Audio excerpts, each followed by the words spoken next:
Hello, it's Wednesday the 22nd of April and today we are going to be using different sentence types to describe.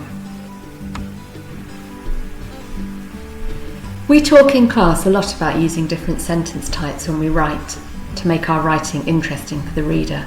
Can you remember what we mean? You might want to pause the slides for a few seconds.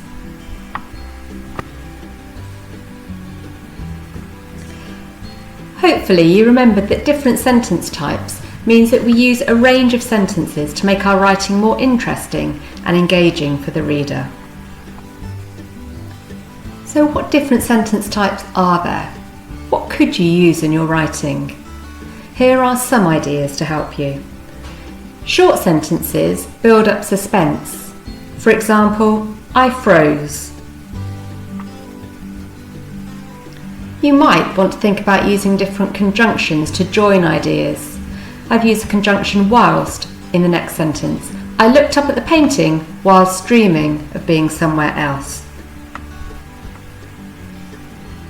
Adverbial phrases tell us how, where or when something is happening, and they can go in different places within a sentence. Here I've used it at the beginning, so it's a fronted adverbial.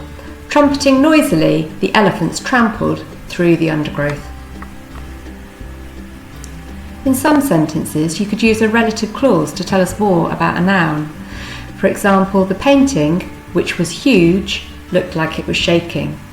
Relative clauses tend to begin with which, who, or that.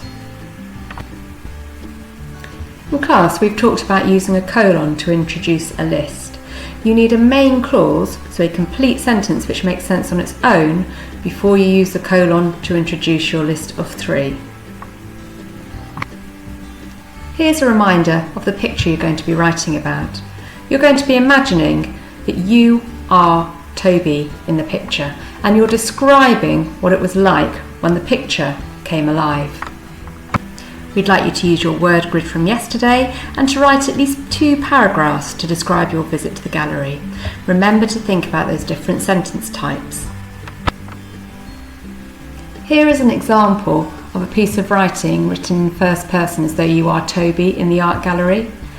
What do you think we would be pleased with in terms of different sentence types if we saw this piece of writing in your books?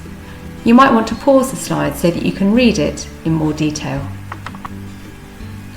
If you prefer, you can look at this slide. We've already highlighted parts of sentences that we would be pleased to see in your writing.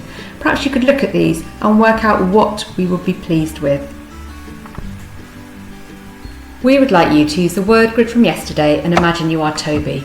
Write at least 2 paragraphs to describe your visit to the gallery. Think about how to use different sentence types to keep the reader interested. These are some sentence starters that you might like to use if you're finding it difficult to get started at any point. See you tomorrow.